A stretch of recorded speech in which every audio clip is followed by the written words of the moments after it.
Assalamualaikum warahmatullahi wabarakatuh. Perkenalkan, saya Berlian dengan NIM 70200121004 dari kelas Kesehatan Masyarakat C. Di video kali ini saya akan membahas kaitan dengan sistem kardiovaskular, yang mana sistem kardiovaskular ini sangatlah kompleks kaitannya dengan jantung kita. Nah, perlu kita ketahui bahwasanya jantung kita ini terletak di dalam rongga dada, di antara kedua paru-paru kita, kemudian di belakang sternum, dan lokasinya agak sedikit ke sebelah kiri. Jantung kita pada umumnya besarnya sebesar kepalan tangan, dan rata-rata beratnya ini untuk laki-laki sekitar 340 gram dan untuk perempuan 255 gram. Nah, jantung kita sendiri terdiri dari 3 lapisan, tersusun atas 3 lapisan, yakni perikardium, miokardium, dan juga endokardium. Perikardium merupakan selaput pembungkus jantung, berupa kantung rangkap yang di dalamnya berisi cairan untuk melindungi jantung dari gesekan organ lain. Yang kedua ada miokardium, yang merupakan lapisan otot jantung yang terdiri atas berkas-berkas otot yang mempunyai kemampuan berkontraksi sehingga jantung dapat berdenyut seumur hidup kita. Selanjutnya ada endokardium, yang mana endokardium merupakan selaput yang membatasi ruang jantung. Lapisan ini mengandung pembuluh darah dan juga saraf. Nah, ada 4 ruang di dalam jantung kita, yang mana 4 ruang ini terlibat dalam kerja jantung untuk memompa darah dari dan ke seluruh tubuh kita. Keempat ruang ini yang pertama ada atrium kanan atau serambi kanan, kemudian ada atrium kiri atau serambi kiri, selanjutnya ada ventrikel kanan atau bilik kanan, kemudian ada ventrikel kiri atau bilik kiri. Nah, keempat ruang ini dipisahkan oleh sekat dan juga dilengkapi oleh 4 katup, yang mana keempat katup ini berfungsi membantu kerja jantung dalam mengatur aliran darah sehingga darah tidak mengalir kembali ke ruang sebelumnya.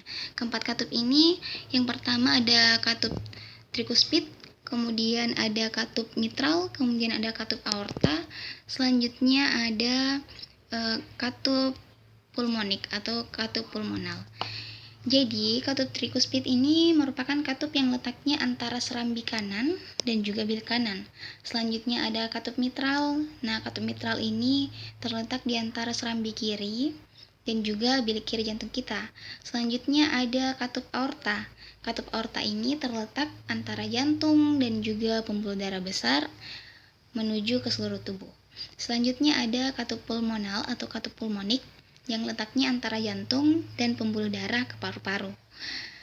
Sebagaimana yang saya sebutkan sebelumnya, bahwasanya keempat katup ini fungsinya sama, yakni membantu kerja jantung dalam mengatur aliran darah sehingga tidak ada darah yang mengalir kembali ke ruang jantung sebelumnya. Nah, tentu saja kerja jantung atau daya pompa jantung ini didukung atau terjadi karena adanya bagian jantung yang memberikan rangsangan ataupun impuls listrik.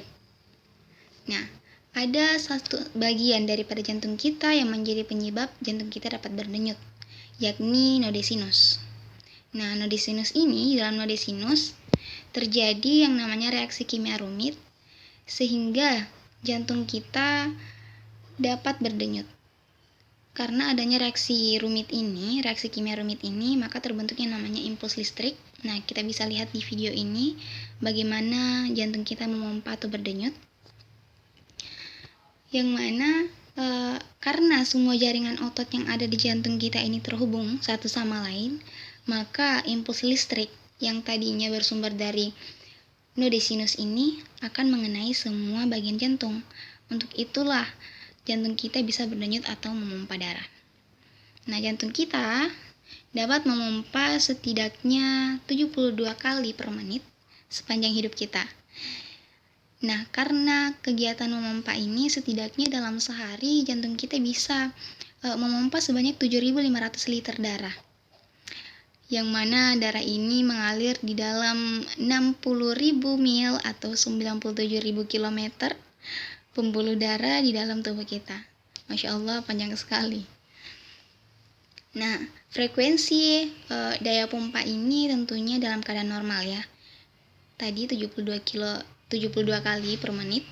Selanjutnya, bagaimana kalau dalam kondisi abnormal? Misalnya ketika kita melakukan aktivitas yang berlebihan, tentunya dari aktivitas yang berlebihan ini frekuensi atau daya pompa jantung kita akan semakin meningkat. Nah, maka daya pompa jantung kita akan semakin cepat juga. Misalnya, kita melakukan aktivitas yang berat, kemudian daya pompa jantung kita ini bisa meningkat sampai dengan 150 kali per menit, yang akan menyebabkan daya pompa jantung kita pun menjadi lebih besar, yakni 20-25 liter per menit. Nah, kita sudah mengetahui bagian-bagian jantung, kemudian lapisan-lapisan jantung, kemudian daya pompa jantung kita sendiri. Selanjutnya kita akan membahas sekaitan dengan bagaimana jantung kita ini memompa darah. Jadi dalam kegiatan atau dalam kerja jantung ada yang namanya peredaran darah besar dan juga peredaran darah kecil. Yang pertama kita akan bahas sekaitan dengan peredaran darah besar, yang mana ketika peredaran darah besar ini, darah yang menyerap oksigen dari paru-paru atau darah yang kaya oksigen ini akan masuk melalui vena pulmonalis ke atrium kiri kita, atrium kiri dari jantung kita. Atrium kiri ini berelaksasi, maka darah terpompa masuk. Nah, pada saat atrium kiri kita berkontraksi, maka ventrikel kiri akan berelaksasi sehingga darah masuk ke ventrikel kiri melalui katup mitral. Selanjutnya, ventrikel kiri ini berkontraksi, maka darah akan melalui aorta. Nah, ini aorta menuju ke bagian tubuh yang lain, kecuali paru-paru kita. Jadi darah kita akan mengalir ke seluruh bagian tubuh kita melalui pembuluh darah arteri. Nah, selanjutnya akan masuk ke arteriola, masuk ke kapilaris. Selanjutnya darah akan berdioksigenasi. Nah, dari kapilaris maka akan dimulailah yang namanya peredaran darah kecil, yang mana darah yang miskin oksigen tadi akan melalui pembuluh darah vena atau vena cava.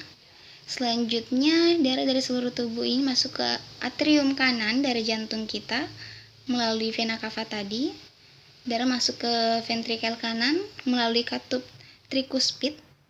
Nah, selanjutnya ventrikel kanan ini berkontraksi, darah akan menuju ke arteri pulmonalis. Nah, menuju ke arteri pulmonalis melewati katup pulmonik tadi, dan selanjutnya akan menuju kembali ke paru-paru. Nah, di paru-paru akan melakukan pertukaran gas kembali sehingga gas yang miskin oksigen tadi akan kaya oksigen kembali, dan selanjutnya akan masuk kembali ke jantung kita di atrium kiri tadi. Oke, mungkin cukup sekian yang bisa saya sampaikan. Kurang dan lebihnya mohon dimaafkan apabila ada yang benar sesungguhnya itu datang dari Allah Subhanahu wa taala, dan yang salah ataupun masih ada penyampaian yang keliru murni datang dari diri saya pribadi. Sekian, semoga bermanfaat. Wassalamualaikum warahmatullahi wabarakatuh.